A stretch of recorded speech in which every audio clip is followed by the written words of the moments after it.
selling 5 pounds once a month to over $250,000 a night. They calculated everything to be $14 million worth of product. What I would do is I would buy enough flour to smoke for free and sell a little bit on the side, but my main thing was going to school. And I had my girlfriend at the time help me out. She is weighing a bag out. She calls me over. She says, "Hey, come look at this." I go and check it out, and there's a little note stuck inside of a bud. And on there it says, "I grew this," and a phone number. I'm like, okay, very strange. So I went and got a burner phone, dialed the number. I asked the guy, what can we do here? What kind of business? He was asking me how much am I paying at the time? How much am I getting at the time? He asked me, "Do you want to, pay less and I'll get you more product?" Does anybody say no to that? Of course, right. Made arrangements to meet at the mall. And this was, broad daylight. I did not tell anybody what I was doing, and my roommate didn't know what was happening. I'm sitting there. I'm waiting on this guy to show up. I don't know who it is I'm supposed to meet. I have no idea what this guy looks like. All of a sudden, guy comes over, sits down, this massive. I get to talking to him. He asks me, "Are you a cop?" I'm like, "Of course I'm not a cop." He's like, "Are you sure?" I was like, "This would have been a very long drive, just to get jammed up." We try to put each other at ease. I asked him, like, "Okay, let's, get this over with." As we're walking to the car, I'm thinking we're going to be doing the deal in the parking lot. I did not realize he had other plans. He asked me, "Where do you live at?" I'm like, "Well, 10 minutes or so from here." He's like, "Let's go to your house." I'm like, "Okay." Is this a Mexican guy? So he was a Native American. Okay. So I did not know any of this. The only thing I had to go on was the phone number. I looked at the area code of the number, and it was a New York number, but that's about it. And I had no idea who I'm meeting or any of that. Also, when I was talking to the guy, I find out that that's not who I was actually speaking with on the phone. They sent a driver out. And the way he explained it to me is, I'm the guy that, you meet first, no one meets the boss, and, that's just kind of how it is. So we went out to the parking lot, and I was like, "All right, where'd you park at?" He's like, "How about I drive your car and you drive my car? We'll drive, we'll go back to your place." At this point, I'm thinking, like, this got to be cops. This is some kind of, I don't know what's in your car. Right.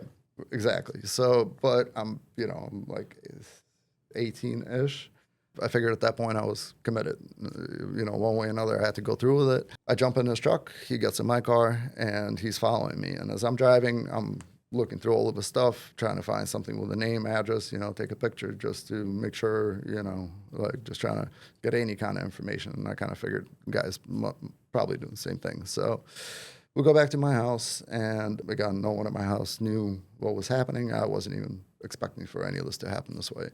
So we jump out, guy goes in, I introduce him to everybody, checks everything out, sees that, it's not a cop kind of situation. It's like basically a bunch of hippies. We go out into the parking lot, and again, this is like 1, 2 o'clock, broad daylight off of a main road. He just pops his trunk, and he was originally supposed to bring 20 pounds. He shows up with something like close to 50.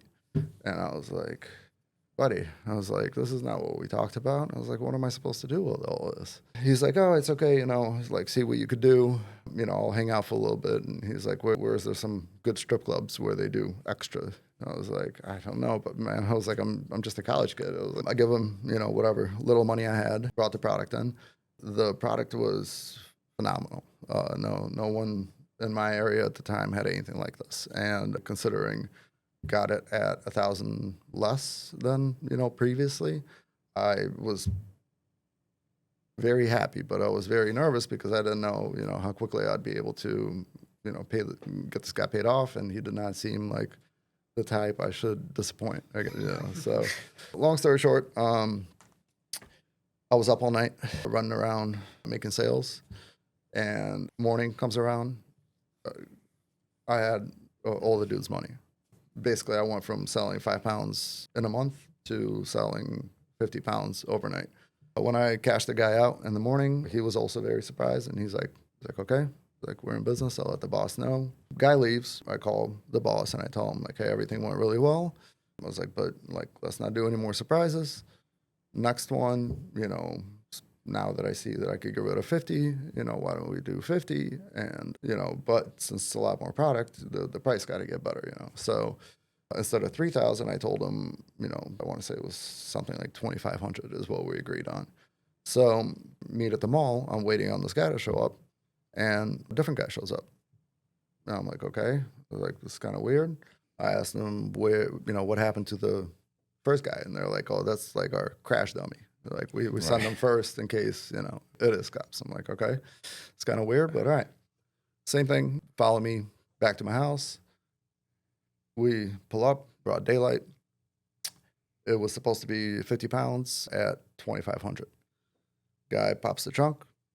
Just so happens it's a Honda Ridgeline, and that will come into play later. But these trucks have cooler in the back that is kind of hidden, and the way these guys did it was actually very clever. They will put a four-wheeler on top of it and no ramps to take it off. So if they get stopped, either the gig is up and the cops actually know what's in there, or no one is unloading a four-wheeler without ramps on a hunch on the side of the highway. Yeah, so you can't. The search is only going so far. Right. So they were able to. They had another car. They unloaded this thing. They popped the lid on the cooler and start walking out with hockey bags. And hockey bag. I'm like, this is looking like way more than 50 pounds here. Guy hands me a little note. It says 120 times 2,500 and a very big number at the end of it, over $250,000. I was like, what's happening here, man? I was like, it was only supposed to be 50 pounds. He's like, I don't know. Call the boss. I'm just the driver here. I called the guy up. I was like, what is this, man? I was like, this is not what we agreed on. We talked about this. You keep bringing me more than what I asked you for. I can't pay for this. There's a reason you never wire cash to a Nigerian prince, just like there's a reason Morgan & Morgan is America's largest injury law firm. They've got over 1,000 attorneys, and they've been fighting for the people for over 35 years. That's not just luck, that's results. For example, in Florida, an insurance company offered someone $350,000. Morgan & Morgan got them $12 million. Another client in Pennsylvania was offered $500,000. Morgan & Morgan helped them walk away with $29 million. When you hire them, it's like showing up to a fight with a legal army behind you. And their fee? It's free unless they win. So if you're ever injured and it's not your fault, don't mess around. You can start your claim without even leaving the couch. You can go to forthepeople.com/Matthew Cox. That's forthepeople.com/Matthew Cox. It was like, it's all right. We trust you. Take your time. Not a big deal. Like, these guys are going to hang out overnight. See what you could do, just like last time.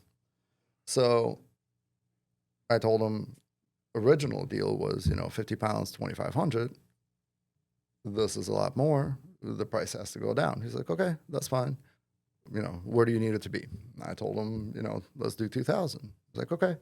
So, 2-3 weeks leading up to it, I was buying 5 pounds, paying 4,000 for it. Mm-hmm. Then I went to over 100, paying 2,000 for it. So now I'm getting prices, like unheard of prices, basically. Yes, I'm sitting on an insane amount of product, but the prices were very good, basically. So what ended up happening was all these hockey bags are coming in. I started unloading them. I had literally from floor touching the ceiling. I had to make a little pathway to get to the bed and a little pathway to get to the bathroom. Everything was just at that point.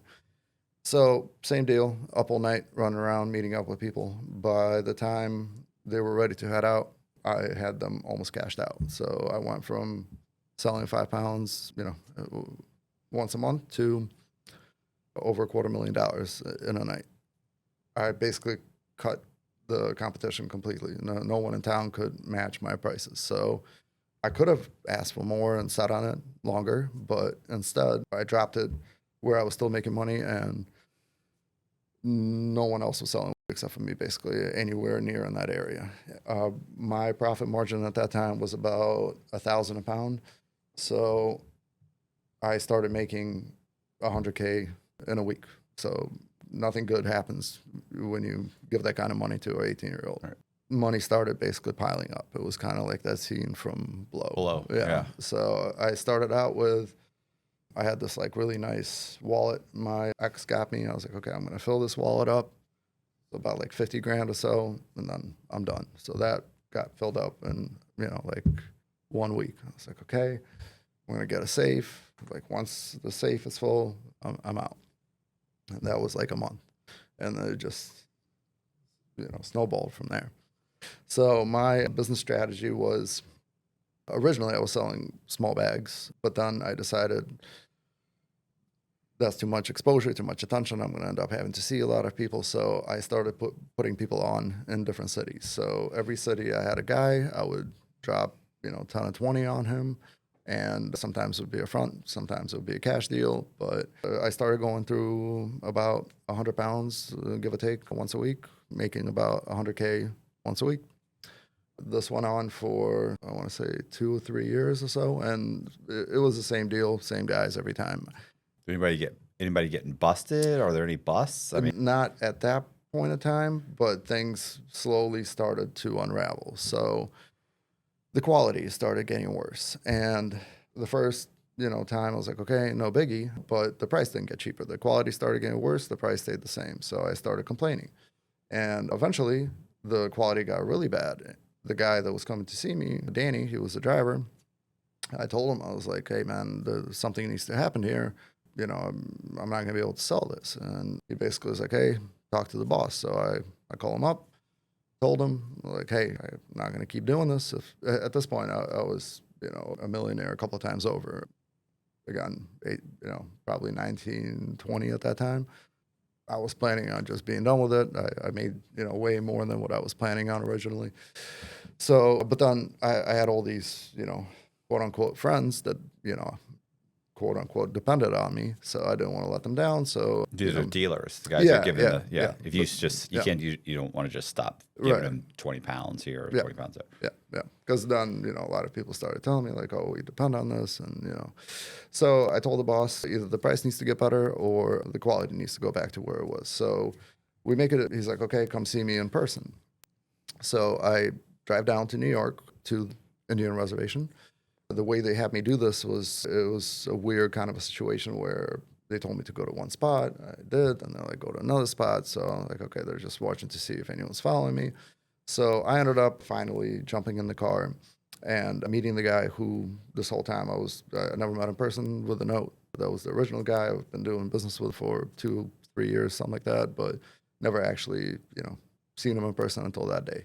It turns out that he wasn't even the boss. He was just, it was the right hand. I don't remember the guy's name at the time, but I talked to him for a long time, basically, after everything that happened. So he promised me the quality is going to get better, everything is going to be sweet. Finally, what ends up happening is they bring me a shipment, and it was terrible quality. I told the guy, I was like, I'm not buying this. So he's like, call the boss. I talked to the boss. I was like, hey, I thought we had this worked out. He's like, this is what we got. You either buy this or we're done. I was like, guess we're done. And, click. I was like, okay, so I guess I'm out. The driver, Danny, he's like, listen, man. He's like, I'll take this back. No problem. He's like, if you still need product, I got you. He's like, but the boss or the guy I was talking to, he's like, he can never know about this. I was like, at this point, I was doing it for so long, and the kind of money that, were passing through my hands, start forgetting that you're breaking the law, essentially. You become emboldened. The longer you get away with something, more emboldened you become. You just get cocky, right? Like in my case. Yep. Yeah, that's exactly what ended up happening. Never was my intention to do any of these things, but just kind of went with the flow.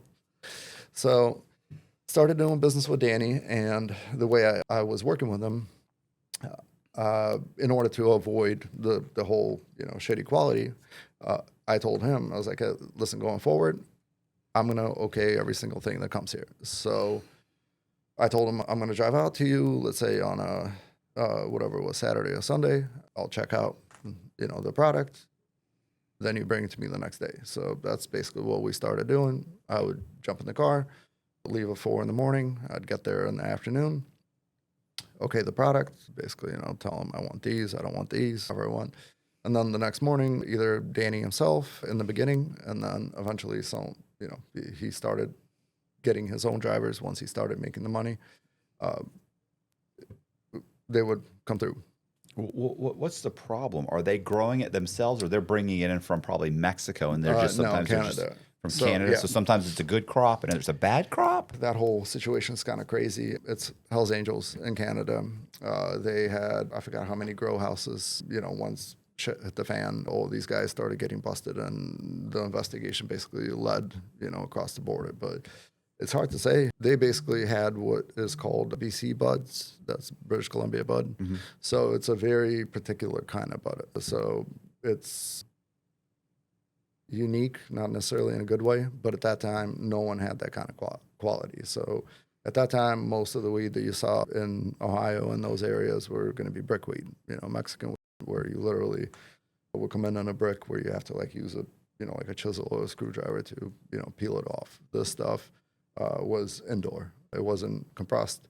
So that was kind of like the quality that everybody was used to. And then all of a sudden it started to look more like brickweed. So I don't know if they changed up, their situation, but it was a hit or a miss, basically. Sometimes it was good, or most of the time it was in the beginning, and then it started going downhill. I'm guessing people started getting busted, and so they had to outsource, where they got their shit from. But kept on working with Danny. Everything was sweet.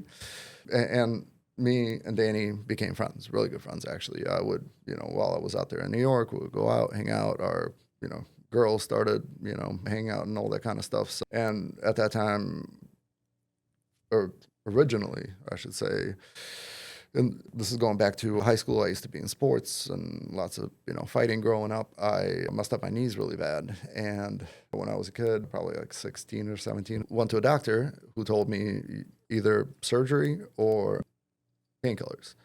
At that time, they were very happy to prescribe painkillers. So I was, I did not want to do surgery. I'll just say that. And I was like, okay, let's, try painkillers. And he would prescribe something like 15 or 30 Percocets. And I didn't really know much about painkillers. I take them, pain goes away, great. And then I started, the typical story, started taking more, need more. I started going through the script. I would call the doctor like, hey, I'm running out of prescription, I need you to prescribe more. So he was like, no problem, double it up. So before I was even 18, I would be getting something close to like 60, perk fives for a month. So that escalated into eventually other things. So I never touched, any kind of needles or any of that kind of deal, but, it was oxys and, Are you still getting them from the doctor, or does it become like you're buying them from a guy on the street? Yeah, buying them from. Because they run out. They will only give you like 240 or something, and they're like, yeah, you're done. Yeah, exactly. So at that time, making $100,000 a week through, various people, I got introduced to this lady, and I don't know, she was getting stuff from California.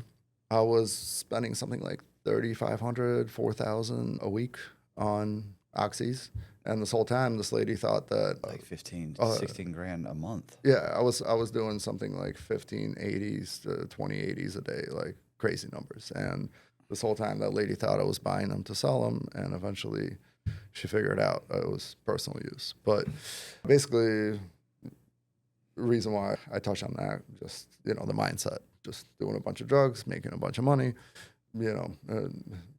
not good decision making. But I was very good at, not to glorify this, because eventually it all came crashing down. But I was very good at doing my thing, essentially, for how old I was and the amount of money. It was pretty good. But me and Danny became good friends. We would, every time I would go to New York, we would go out. We would go to a casino. Danny would spend $5-10 grand in a matter of minutes. I had a limit, $200. I go over $200, and I'm done gambling. I was showed a lot of restraint, basically. My plan was to save money, open a business, a legal business. I knew eventually this whole thing would have to come. Last. Yeah, exactly. So, but basically, at this point, Danny was very wealthy. He went from being a driver. Now he was a boss, quote unquote. He secured his own, plug connect, and it was through his baby mama. Later, I found out that the girl was a niece of the boss. The boss had no idea. He just figured I just kind of fell off and wasn't doing anything. One day, Danny brings me some product, and it was not what I picked out. I told him, I'm not buying this, man. I was like, I can't pay the money you're asking. The quality, this is not what I was just at your house yesterday. This is not it. You brought me something else. He tried to swap it out? Yeah, same kind of deal. He's like, you either buy this or, we're done. I was like, fine, we're done. At that point, I had... Yeah, you're looking for an exit strategy. Right. Right. At that point, I had like $3 million or so saved up. I was good. The only thing was, one hell of a drug habit.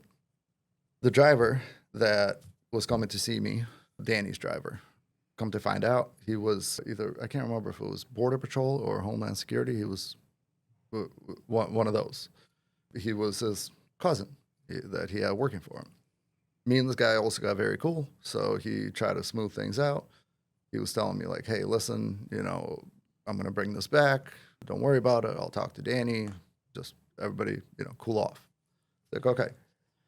So while this happens, I'm thinking like, okay, just in case, let me call around and see if I can find, someone else to work with in case things don't, work with Danny. I still had the boss's number. I would, every few months, like, hey, what's up? So I reach out to him and I'm like, hey, man, You still butthurt? Yeah, I was like, how's business? Right. And I was like, hey, listen, I'm going to be in your area, like gambling or whatever. I told him I was going to do. I was like, are you still, doing your thing? You got some product I could take a look at. He's like, yeah. So I made plans with Danny to go look at another, shipment. And when I went to his house, we worked it out. Everything was cool. I told him, I was like, okay, as long as it's the product that I'm picking out, we can continue. So right after that, I called the boss and I was like, hey, in your area, let's meet up. This was probably my biggest fuck up. So where I ended up meeting up with him, there's only one place I could be coming from.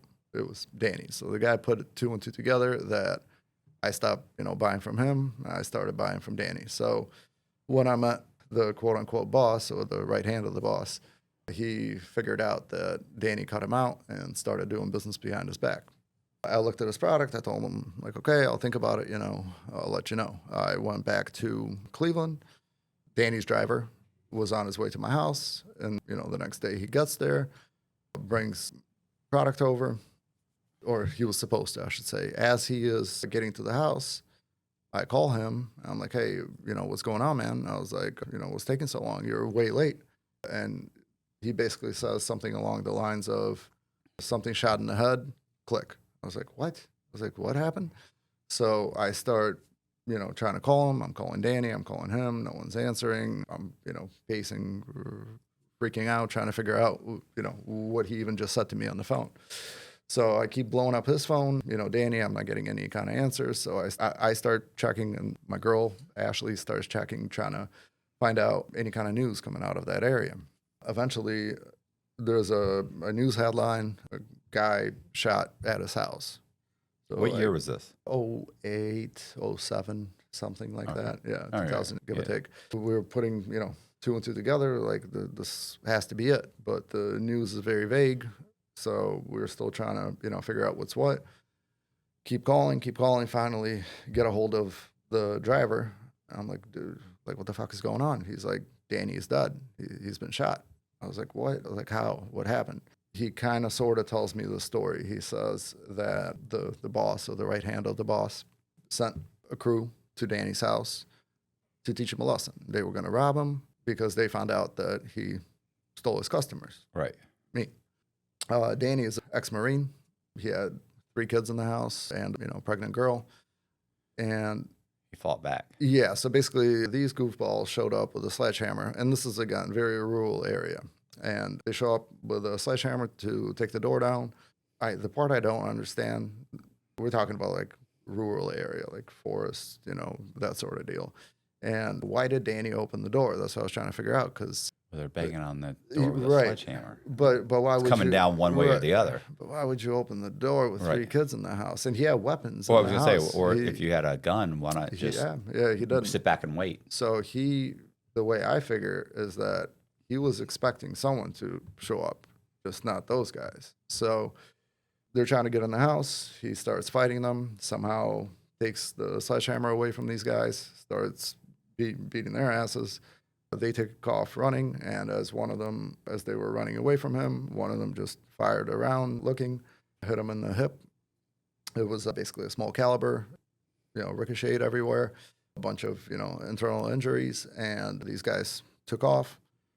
Now, keep in mind, there was like something like 10 dudes involved in doing all this against, one guy, but being that he wasn't a pushover, ex-military, he wasn't, going to give it up that easily, especially, again, with kids in the house. So, they call an ambulance, but this is like a super duper rural area. So the closest hospital is something like an hour plus away. And while they were waiting for the ambulances, one of his sons is, trying to stop the bleeding. His kids were young, teenagers at best.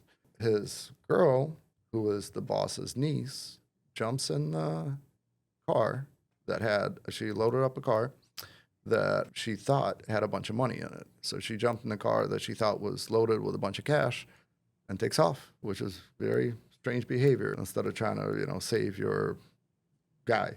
So Danny's kids stayed with him, waiting for the ambulance. Ambulance got there. They rushed him to the hospital. At this point, a lot of time went by. He lost a bunch of blood. They tried, saving him at the hospital. When they figured out that they, couldn't, they life-flighted him to a major, trauma center. When he got there and the doctors looked at him, they're like, we're not even going to attempt this, because we're going to be responsible for killing him. He ended up passing away. So he did get shot in the head? No. That was just what the guy said, shot in the head. It was internal bleeding from it. So, he ended up passing away. It was, super sad, very unexpected, and kind of started the whole crashing down of everything. So his funeral was 3 days after that happened, I want to say. So my girl and I, we wanted to be at the funeral, lots of drugs, not thinking this is probably a bad idea. Nonetheless, we ended up going, and because he's an ex-Marine, it was a full military service. So there was a lot of people there. And then we also saw some unmarked cars there. But when I used to go to New York, I had friends working at rental companies, and I would ask them to get me cars with New York plates so I wouldn't stand out. In that area, if you don't have a New York plate, you're going to get stopped, basically. So I would always have a car with New York plates to avoid that sort of thing, and that's why at that funeral, they really, did not pick up on who we were. We saw his baby mama girl, and we get to talking, and she tells me, if you need product, I got you. Okay, maybe I do need product. So went back to Cleveland, thought about it, gave her a call. So it was Danny, his cousin, and the guy, the Border Patrol guy, whatever he is, or Homeland Security. Those were the three people that I mostly dealt with, and his girl was just kind of there. So I talked to her, and she told me that she had product for sale, but I didn't have a driver. At that point, I wasn't driving anything, so I was trying to figure out a way, how do I get, this product from her back to me? So I talked to Danny's cousin. I found out what Danny was paying him. It was something like $6,000 per trip. I told him, I was like, hey, I have someone that's got product for sale. Can we do the deal at your place and you drive it? I didn't tell him who it was at that time that I was going to get this product from. He said, yes, sure. On the way there, I called a towing company, and I told them, hey, at this point, I should also say I owned a bunch of businesses, car dealership, towing company, a computer company, trying to justify the money that was coming in. Called the towing company, and I told them, hey, I'm getting ready to buy a car. I need it towed back to Cleveland. It has to go off a sale. I asked them how much it was going to be. They told me it was like $2,000 some odd dollars, and I had everything scheduled. I didn't tell Brian. Brian thought that he was going to drive it as per usual, his $6,000 fee or whatever it was. I get to Brian's house with my girl. I did not, because I wasn't driving anything back, I had a car with Ohio plates, not thinking about anything. Brian tells me, he's like, hey, things have been really hot. We're talking about maybe like a week after the whole shooting happened. He's like, why don't you pull your car behind a barn? So I go inside his house and we start partying, waiting for the bud to get delivered. At that point, I told him who it was. I explained to him, I was like, hey, by the way, this is Danny's girl that's bringing this. He was like, okay, that's really messed up, but, whatever. His only focus was making his delivery fee. Right. We're sitting there, there's lines on the table, and the table is right next to a sliding glass door. Bud is on its way. We look out the window, a sedan, marked sedan, pulls in. 2 guys in suits get out. We're like, holy shit. Homicide detectives? So we had no idea, but they were clearly, law enforcement. So we told Brian, like, hey, man, you got to get him out of here. There's 100 pounds on its way here right now, and they have no idea, any of this is taking place either. So Brian goes outside to talk to them. He takes them to the back door, the sliding glass door, right where we were sitting at the table with a bunch of lines on the table. Maybe he thought, get them away from the front so, they don't see the bud coming in. So as they're talking, my girl and I are like hiding somewhere in the closet. We have no idea what's going on. We're thinking, like, that's it. This is it. All of a sudden, we hear door open. Someone comes in. We look, and it's Brian's aunt or somebody. She's like, what the hell is going on? Who's that car? We tell her, like, hey, we think that, it's cops, probably, detectives, and we got all this blood on its way here right now, and we got a bunch of lines right there, right where they're standing at. We asked her, go get rid of the shit. So she goes up to the table nonchalantly and just goes like this while they're not looking. Somehow, Brian got them to leave in perfect time before the bud got there, and we asked him, like, what is going on? He told me that those were homicide detectives, and what they were asking him about was, I guess there was some kind of CCTV footage of Danny passing duffel bags to his buddy, the other driver, the Border Patrol guy. And they were trying to get Brian to confirm for us that there's drugs in those bags, and Brian supposedly played dumb. There's baseball equipment. Right. They're running a baseball team. They're not. It's Little League. If it only worked that way, that'd be perfect. But the bud gets there, and we do the deal. Find out that it was a one-time deal. So the bud that she sold me was the bud that when she jumped in the car, thinking that that was the car that had a bunch of money in it, it wasn't. It was the car that had all the bud in it. When the whole shooting took place, she didn't have clientele. She couldn't move product, so she was sitting on a bunch of this weed, needed to do something. Her, guy just got killed, so she had no money coming in. She had a baby on the way. She wanted to just unload it quickly, and I did not know it was a one-time deal. I told her, like, look, I don't need, like, this is going to be gone by the time I get into town. I need consistent weekly, 100-pound minimum. She told me, like, okay, I'll see what I could do. We load up the bud into Brian's car. The plan is to leave in the morning. I told Brian, like, listen, I know you thinking you're about to be driving this back for me, but you're not. I'm going to pay you your regular fee, but we're going to tow your car. I trusted Danny. I don't know you that well. It's a lot of money. We'll tow the car. You ride with me. The car will get delivered back to Cleveland, and then you could drive it back. You're still going to get paid the same as if you drove it yourself. So he wasn't really happy about it, but, at that point, it was too late. Had to move forward, basically. So we're waiting on the tow truck company to get there, and no one's showing up. I call them, and I ask them, like, hey, what's going on? Where are you guys? I got this car. Has to, got a client waiting on it. They tell me, they're like, oh, we thought this was a prank call. They're like, we didn't take you seriously. I was like, at that point, I started getting shitty. I was like, what do you mean? Like, I got a business to run. I need to get this car over there. They're like, okay, sorry. Like, what kind of, trailer do you need? An open trailer? You need a, closed trailer? And I'm thinking, again, I'm very frugal. So I was like, the cheaper the better, whatever, works. Hindsight, it should have been a closed trailer. I was like, no, open trailer, it's fine, whatever, just hurry up and get here already. The guy pulls up. In that area, again, very rural, they have like volunteer fire department. So a guy gets out and he's got like a black shirt with a little insignia on it. Kind of looks, weird, unusual. So we get to talking, and he tells me, so much is going to be $2,000 some odd dollars. And he told me, like, hey, we've gotten ripped off before, so it needs to be cash. I paid him in cash over $2,000, which again, I'm sure looked very suspicious. So he was like, okay, we're good. I'm going to drive the car up onto the trailer. I was like, no, we got it, because the car reeked like weed. Brian drove it up. We took the plate off, which you can't tow cars without a plate. So, which was surprised, but the guy didn't mention anything about that. You didn't know that at the time? I knew that. I thought, the guy was going to say something, but he didn't. I told him, like, hey, all right, this is where it's going. I gave him the address, and I told him, I was like, look, we're going to be following you.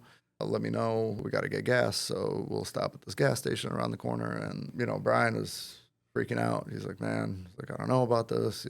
Cops were here the day before. Something is not right. As we're getting ready to leave, I asked the guy, I'm like, hey, man, what's up with the shirt, the emblem? I was like, are you like a volunteer fire department? He's like, no, like I work for Homeland Security. We're like, that's it, we're done.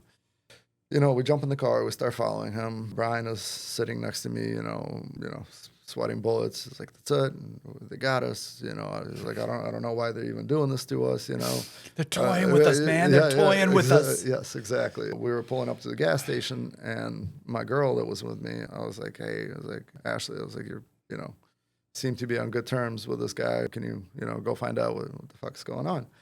Follows him to the gas station and comes outside laughing.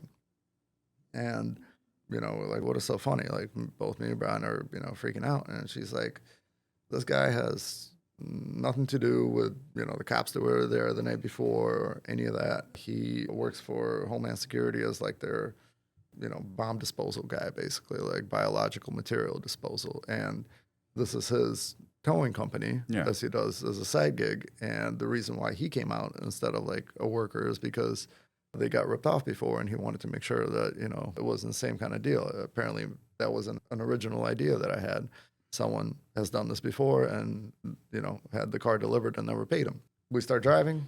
This guy is just flying. When I drive, I never speed. Do the speed limit, it just habit. This guy is doing 90. You don't have a Homeland Security badge. Right. So this guy is flying, and I have to follow him. But ultimately, everything gets there, and I had Homeland Security deliver, 100 pounds, not knowing, to Cleveland. Started off a new chapter as far as now I was working with different people now. While this is happening, I started doing business with Brian and Danny's ex-girl. Product got shittier. They had way worse connects. And this whole time, I was looking for better product, better prices. You're getting shittier. Yeah, exactly. Yeah. Started talking to different people, telling them like, "Hey, if you introduce me to someone, I will give you." Were getting out of this. Yeah, it never happens that way. Yeah. What happened to the main guy, like the main Indian guys in New York? Yep. Do you just try to avoid them? Like they're dangerous. Like I'm not messing with you. Like, are you worried that? Are you like watching over your shoulder for them coming after you? So no, there was a whole investigation happening. At that point, it did not get brought back to the main guys. Plus, they're on their best behavior after having homicide detectives walking around. They're probably like, they ain't going to bust a grape at this point. They're probably terrified. Later, I found out that the actual main boss, I never met this guy. He was on the Indian reservation. Their big thing was tobacco. There was 4 families that owned, factories. The main boss was one of the owners, and those 4 families are very wealthy. I found out later that Danny started out as an electrician working at their factory, and then they asked him to drive. Yes. Eventually, they figure out who did what and who was responsible for that as far as Danny goes. At that time, I was looking for a new connect. I was talking to different people in my area. Eventually, Brian finds me a new person. He owned a construction company out there, and he built a lot of houses out there. We set up a new deal. The product was great. Price was great. Brian was the driver. And this went on for a little bit until Brian started doing too many drugs. And then I realized, okay, I can't just leave this up to chance. So I decided I'm going to start driving the product myself. I would go out there. I would meet at one of these houses that was under construction, pick up 60 to 100 minimum, and drive it back myself, me and my chick. I would always have a car in front of me, a spotter, if you will. And my roommate, was the car. iPhones were just coming out. Everybody was using like Garmin GPSs and stuff like that. And we would program them where we had the same mileage on there. So he would be a couple of miles ahead of me, and we used walkie-talkies and stuff like that. And if there was a checkpoint or he saw someone on the side, a boy sitting there, he would just say, the mile number. I had the same coordinates, so I knew exactly where, someone was sitting at. So I would take a detour or whatever it may be. One time when we were driving, I thought I would always do this on a Sunday. Cops are people too. They got families. They don't want their wives want their husbands spend time with them. So it would be the least amount on the road. On this Sunday, it fell on a holiday weekend. Now in that area, they would set up checkpoints, and you kind of out of state plate, car gets turned inside out. I was following him. He was a few miles away from me, and to get on interstate, you would have to take a ramp where you can't see the toll booths at the top. So it was very trafficy, holiday weekend. I think it was actually like St. Patty's Day or something along those lines. And not that far behind him, we got stuck in traffic where I was at this point on the ramp committed to, I couldn't get off. And when he gets to the top of the ramp, there's a checkpoint, a bunch of Border Patrol, dogs, and everything else. He tried to give me a heads up, but I could not get off. I had $250,000 worth of product in the trunk. My girl was sleeping next to me. And the way I always did it, I would always have, when I started driving, I would have like a gimmick where I would be checking out real estate. So I would have a bunch of property listings on the back seat, briefcase, suit hanging up. And I always try to, play it off like there was a reason why I was in that area. It wasn't just, yeah.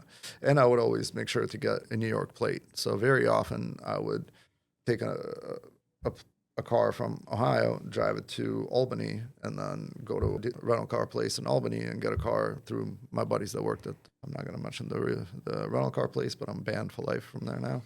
Long story short, ended up going through this checkpoint and, adrenaline going. I'm thinking like, okay, this is it. Cop comes up to me. He asked me like, have you been drinking? I was like, no.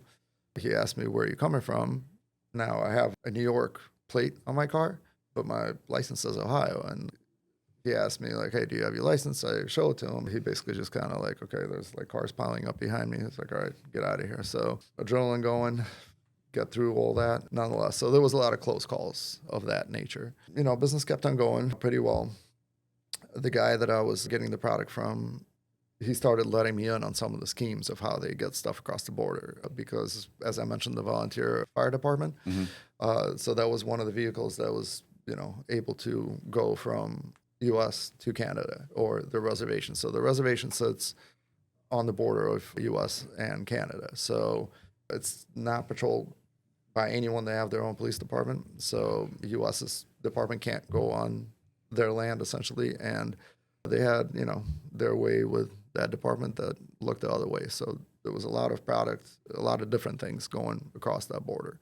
One of the ways that they would bring product in would be either on the fire truck. Another one, they had trailers with like telephone poles on there. And the middle pole would be hollowed out, essentially, and packed with stuff.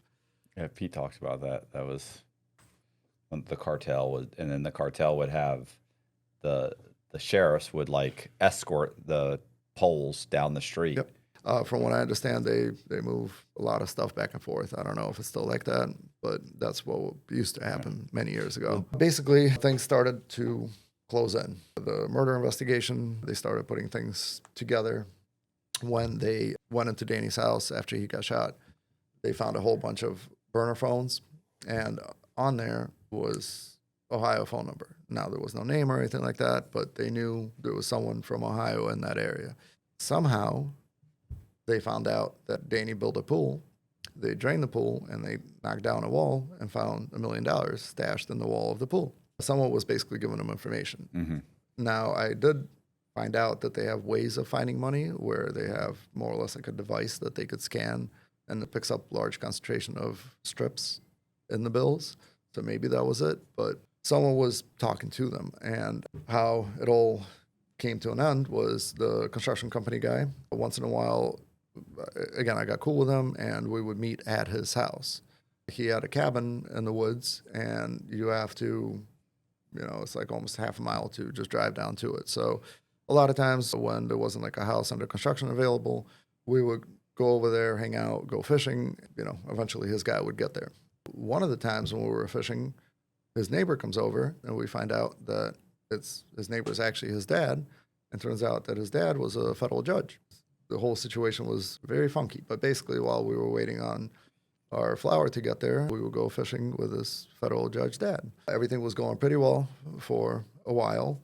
Started seeing signs of folks following, stuff like that. At the time, you kind of like, God, they can't be been doing this for a long time. So you start thinking that, I don't want to say invincible, but yeah, you kind of just, ignore the obvious. In hindsight, it was very blatantly obvious that there was a whole investigation going on. I knew eventually this was, had to end, and I had this whole drug problem, so I wanted to get out. I decided to go to rehab. I put myself through a rehab. The doctor told me the amounts that I was doing, that I set the record for their rehab. Like, we've never seen anything like this before. But I went through anesthesia, detox, and then basically got clean. I get a call. What's the anesthesia detox? So they put you under, and they run opiate antagonists through your system, flush your system out. But because I was using opiates for as long as I was, your body doesn't produce endorphins. You suppress that. So when you come out of that, you're hurting and you're really messed up. But my plan was get clean, one more deal, and then I'm done. I don't know if I was just deluding myself. That was my plan. And Brian, Danny's cousin, asked me, he's like, hey, I really need the money. Could we do one more deal? So I spoke with a construction company guy. I told him, I'm going to use your place to do a deal with Danny's old baby mama girl. So I set up that deal. The day of, I drive down there. I had 200,000+ with me in the trunk. I had my girl with me and my roommate. My roommate, same thing. He drove a separate car. He was going to, lead. We were going to follow him. So we met at the construction company's guy's house that was under construction. We're sitting there waiting on Danny's girl to get there, and she is running late. Not sure what's going on, but she wasn't getting there when she was supposed to. So I told her, like, listen, I'll just come to you. I did not tell her I didn't take the money with me, but I left the money at the house with my girl and my roommate and the construction company guy. So I'm driving onto the reservation. I end up driving through a little town where the speed limit was like 25. I'm doing 50. I drive past the cop. I'm like, oh shit, they're about to pull me over. So I see him pulling up behind me. I didn't have anything on me. I left everything at the house on purpose. I start pulling off. All of a sudden, I see a helicopter landing in front of my car. I'm like, this is excessive for speeding, So a split second, I didn't, have a second to do anything. In the back of my mind, I always had like a contingency plan. It happened so quick, just no time to react. Guy pulls me out of the car, basically tells me, we know who you are. We know what you're doing. We know who you're on your way to meet. Call him, tell him you're running late. We're going to wire you up, and you keep them moving, basically. I told him, I was like, I don't know what you think I'm doing. Like, I'm going to a casino, going to go do some gambling. They're like, is that how you want to play it? I was like, yeah. They searched the car? So they take me in. They did start searching the car, but they didn't, have me sit there and watch this happen. But they take me to like this undisclosed location. While this is happening, a bunch of other places have already been getting raided. I had no idea. Where I was at, I don't know if maybe they were jamming the phone, but I had very poor signal that day. So I couldn't get a hold of anyone back in Cleveland, and the people I left at the house weren't answering. So I'm sitting at the station. They start bringing people in. They bring my roommate and my girl in, and at this point, I'm starting to realize this is a little bigger than just me getting pulled over on the side of the road with a bunch of money. They didn't realize at that point. No. So I was also on a whole bunch of meds from going through detox. So they start bringing people in, and they bring in the construction company guy and his buddy. They don't bring them in the cell. So we're in cells, and they're in the center of the building. And this guy just starts giving it up. Basically, they're like, hey, he's coming from, Ohio. This is how much he buys. This is how much he spends. Starts telling him everything. They're like, okay, we got it. They shake his hand and they're like, beat it. And the guy's like, what do you mean? I'm not under arrest? And he's like, no. It's like, you're at a house that we have a search warrant for. Like, we don't have an arrest warrant for you. We couldn't leave you at the house. So, like, we don't need you.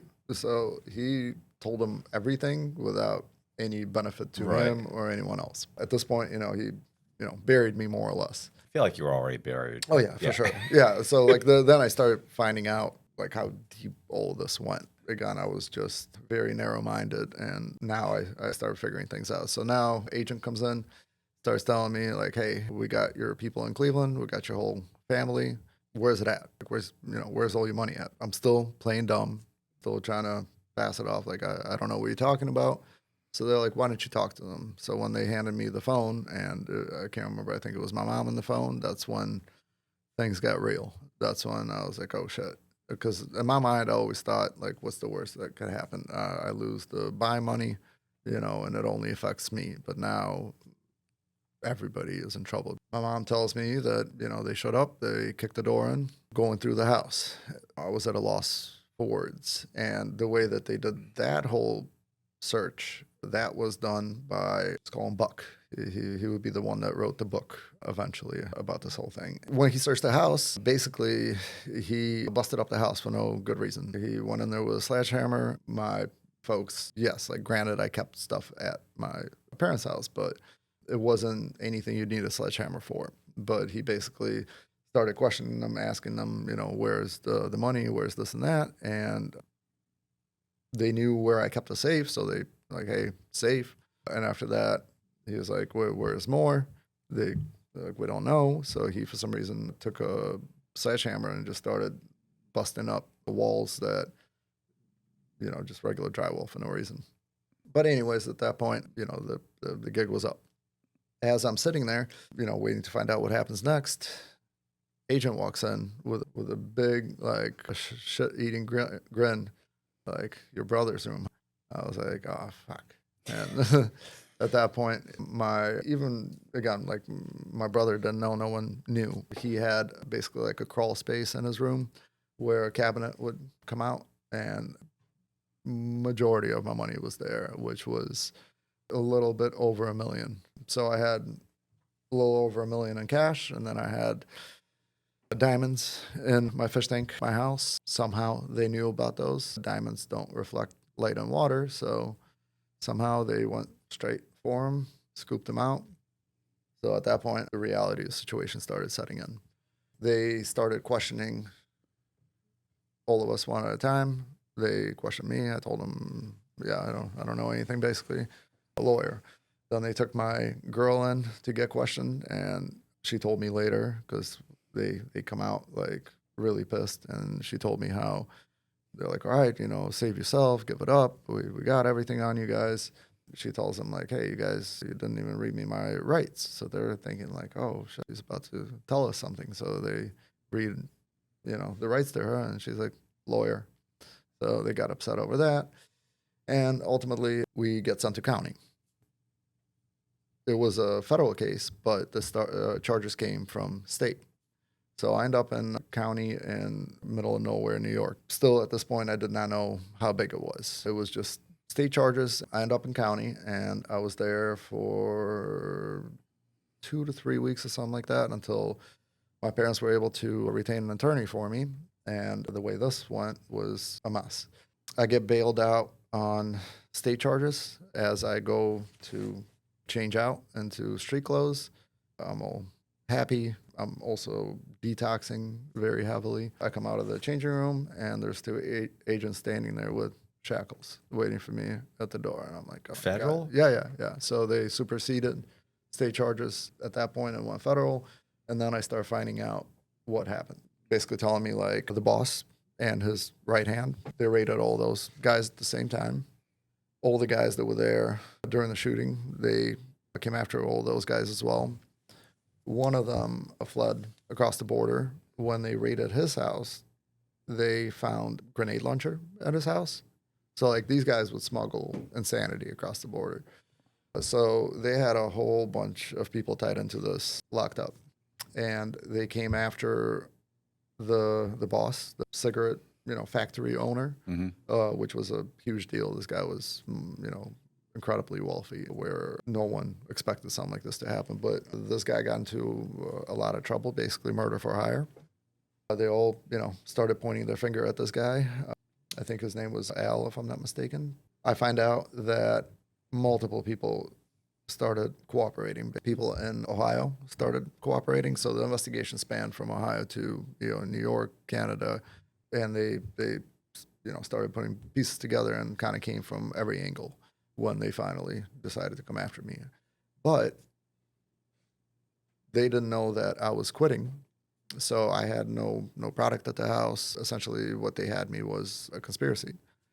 They got all the money, more or less. I had some assets, here and there, and some debts, but at the end of the day, it was not worth it. All that money is good for is to pay attorneys.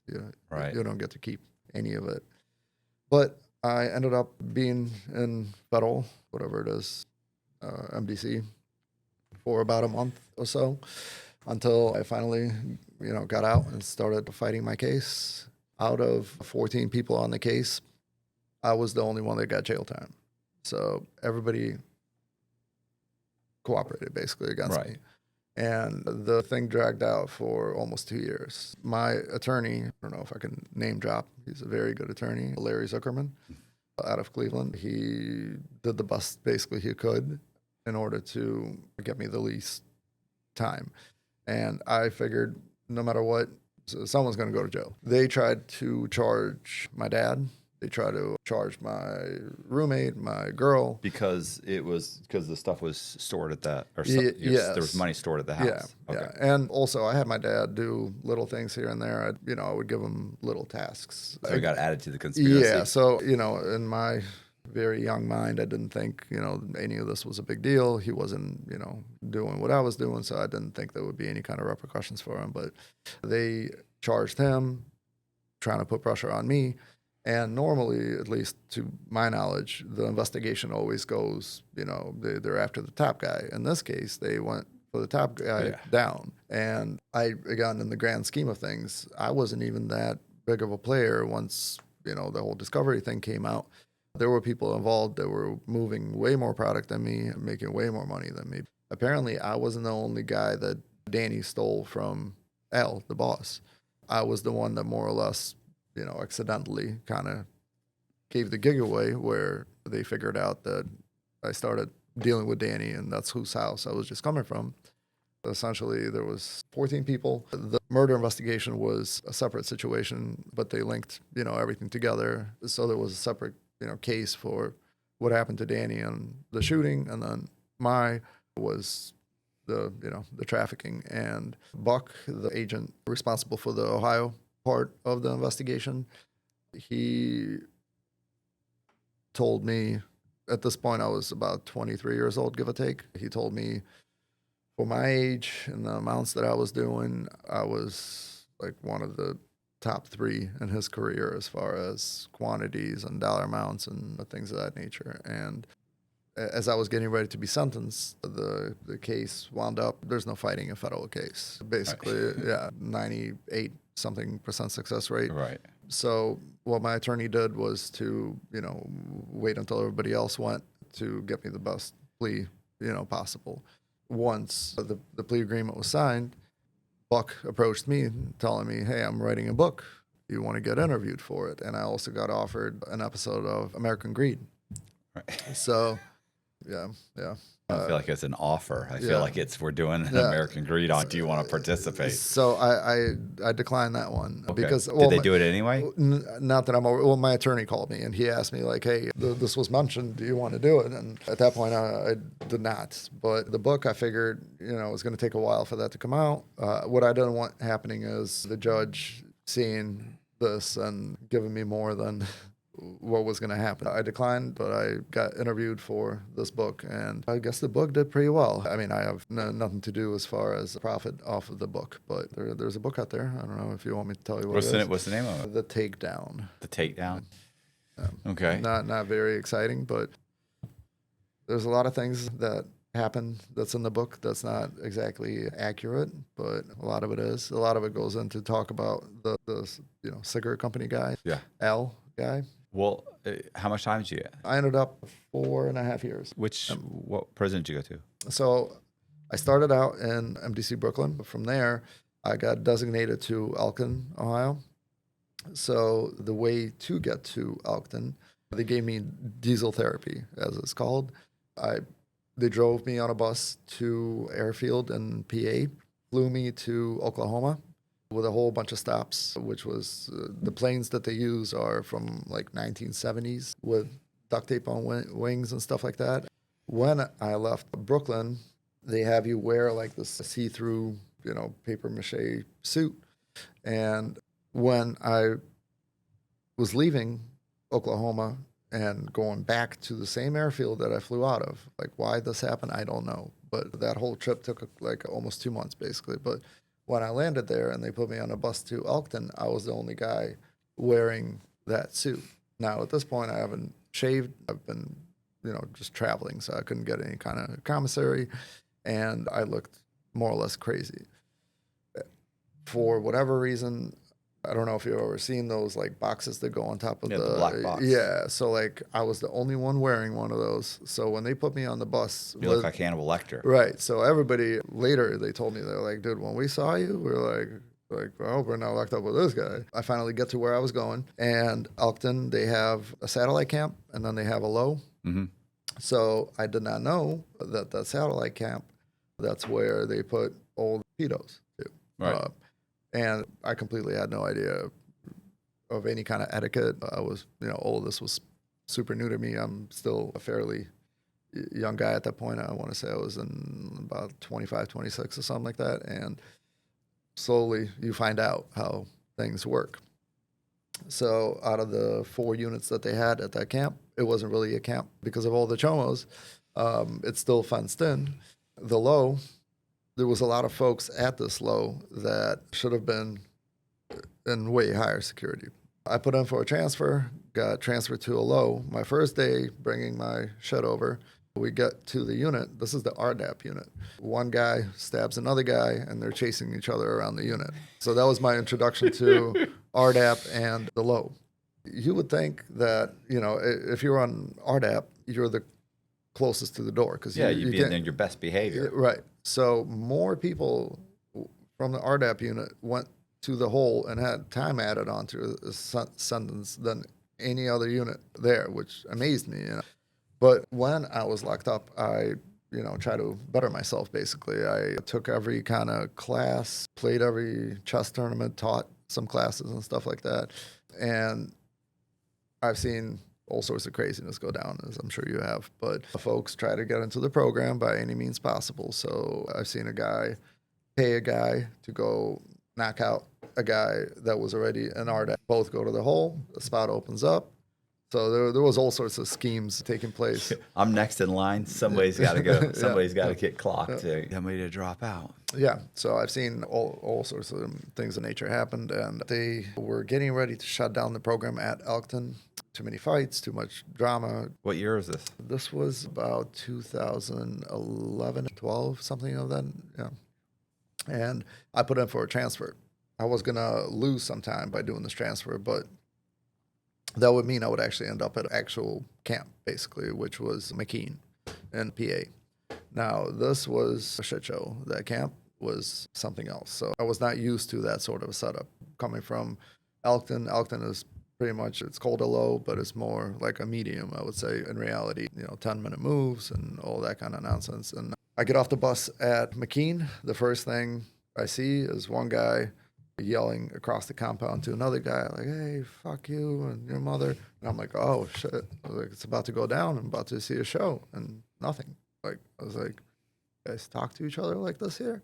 Totally different kind of setup. And while I was at Elkton, like I mentioned, just drama nonstop. The most fights was there. And how you have like designated, it's your TV room, this is your TV, sort of thing. Yeah. I was cool with everybody. I was able to go into any room, hang out with, pretty much everyone. And In McKean, the same kind of deal, but there folks would get in trouble for the craziest things. And they were so close to getting out, but dudes would get caught with phones, get time added on their sentence. There was one guy, basically, it was like 2-3 weeks away from going home, got his hands on the phone, messaging people, trying to line girls up for when he gets home.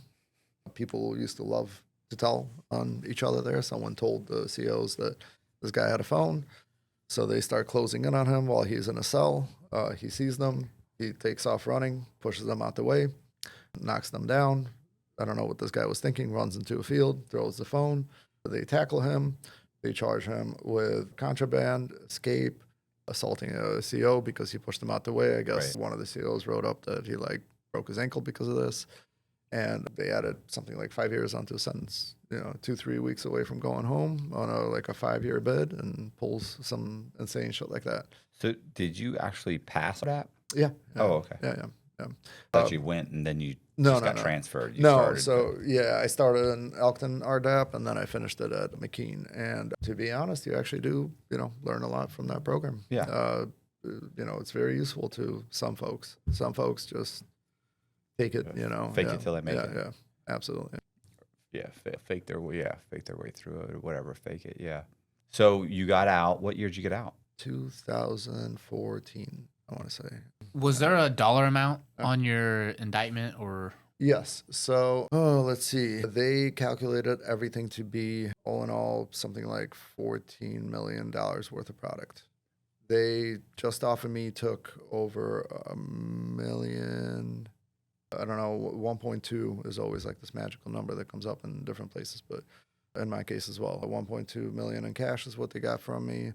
And then, as I mentioned, there was 14 other people on the case where they got them for, a bunch of stuff, cars, money, rocket launchers, all sorts of craziness. And out of the 14 people, I was the only one that ended up with any kind of time. My girl that was fully involved with me, matter of fact, she had her own clients and she would meet her own, customers, and she put away something close to $250,000. She ended up with probation, and I actually was supposed to get less time, but what ended up happening was I told my girl, no matter what I'm going down, someone has to go to jail here. So I told her, save yourself. So I was okay with her blaming me, but not burying me. So he abused me. It's like, hey, let's not get crazy. Like, he manipulated me. I didn't know. I was scared for my life. All of that and then some. She had her attorney draft up a letter that was read in open court saying that I got her hooked on drugs and forced her to quit going to school, and she was just totally innocent, and I was the one that forced her to participate. Now, in reality, I never snorted drugs. I always would just take the pills as prescribed. She was the one that got me into snorting pills. So it actually didn't quite play out exactly as portrayed. But yeah, my roommate, same thing. He was, right there with me doing everything. And he ended up, not only did he get probation, he actually got a lot of his stuff back. They gave him his car back. They gave him a lot of things back. And nice. Yeah. Nice. I wonder how that. Good for him. Yeah, absolutely. Yeah. Was there ever, what was the result of the murder for hire? So from what I understand, the boss got life. Yeah, he ended up getting life. He's still in jail. The right-hand guy, the guy that I was always meeting with, he got a substantial amount of time, but it wasn't life. I think it was something in like 15-20 year range.